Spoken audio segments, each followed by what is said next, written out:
ప్రపంచం అంతమైపోతుందని టీవీ నైన్లో చెప్తే నమ్మలేదు. ఈ పరిణామాలన్నీ చూస్తుంటే నమ్మాల్సి వస్తుంది వెంకటరమణ. తగ్ లైఫ్ కమల్ హాసన్ గారు, త్రిష, సింబు లీడ్స్గా మణిరత్నం గారి డైరెక్షన్లో వచ్చిన గ్యాంగ్స్టర్ డ్రామా ఇది. స్టోరీ ఏంటంటే రంగనాయ శక్తిరాజు తను పుట్టి పెరిగిన పరిస్థితుల వల్ల ఒక రూత్లెస్ గ్యాంగ్స్టర్గా తయారవుతాడు. తనని తన యాక్టివిటీస్ని ఆపడానికి పోలీసులు రకరకాలుగా ప్రయత్నిస్తూ ఉంటారనమాట. అలా తన కోసం ప్రయత్నించిన ఒక షూట్అవుట్లో ఒక అమర్ అనే పిల్లవాడు అనాథవుతాడు. సో తనని పెంచే రెస్పాన్సిబిలిటీ తనే తీసుకుంటాడనమాట. అలా అమర్ని శక్తిరాజు తన సొంత తమ్ముడిలా తన క్రిమినల్ సామ్రాజ్యానికి రక్షకుడిగా పెంచుతాడు.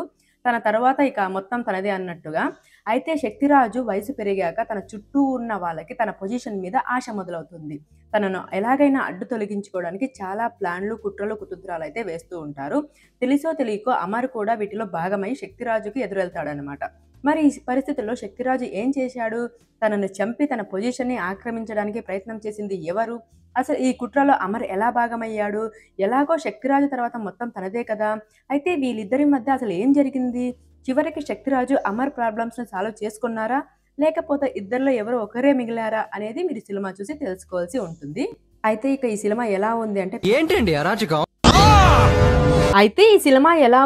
పిచ్చ బోరింగ్ సినిమా భయ్య, అస్సలు బాలేదు. తగ్ లైఫ్ అనే టైటిల్ని పెట్టుకొని ఒక గ్యాంగ్స్టర్ లైఫ్ని ఎలా ఉంటుందో చూపించాలి అనుకుంటారో బాగానే ఉంది. అయితే తన ప్రొఫెషనల్ లైఫ్ని కాకుండా తన పర్సనల్ లైఫ్లో ఉన్న రిలేషన్స్ని, డ్రామాని చూపించాలనుకుంటారు. కానీ క్యారెక్టర్స్ చాలా వీక్గా ఉన్నాయి. వర్కౌట్ అయితే అస్సలు అవ్వలేదు.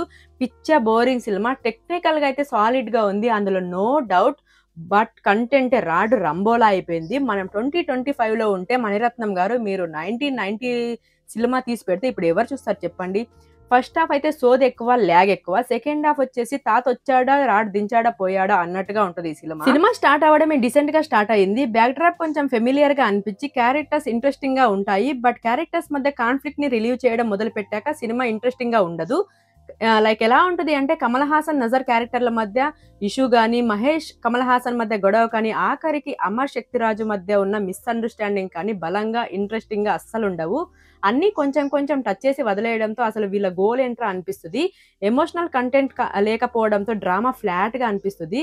దాంతో ఫస్ట్ హాఫ్ లో ఇంట్రెస్టింగ్ గా అనిపించిన క్యారెక్టర్ కాస్త మెల్లిమెల్లిగా చిరాకైతే తెప్పిస్తారు.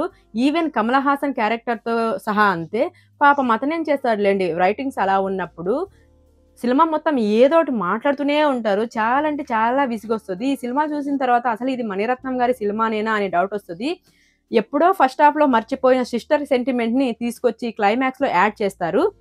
లైక్ సినిమా ఎలా అనిపిస్తుంది అంటే శక్తిరాజ్ అంటారు, అమర్ అంటారు, త్రిష మధ్య అఫైర్ అంటారు, మళ్ళీ ఆప్యాయత అంటారు, ఇవన్నీ వద్దు రౌడీ అంటారు, సరే ఇదంతా వద్దు మళ్ళీ ఫైట్ అంటారు, మళ్ళీ శక్తిరాజ్ అంటారు, మళ్ళీ అమర్ ఎంట్రీ అంటారు. ఇలా ఫోర్స్డ్ గా ఉంటుంది అనమాట మొత్తం సినిమా అంతా. Performance wise all are good. Technical wise అయితే టూ గుడ్. డిఓపి కానీ, యాక్షన్ కానీ, బీజిఎం కానీ, క్లైమాక్స్ అన్ని బాగున్నాయి. ఇక మీ ఇష్టము, మీరు తాతకు దొరకాలి చూడాలి అనుకుంటే చూడండి. అయితే తాతకు దొరికారో అయిపోతారు అంతే. ఇంతకు ముందే మీరు కనుక సినిమా చూసినట్టయితే మీకు ఎలా అనిపించిందో కూడా కామెంట్ అయితే చేసేయండి.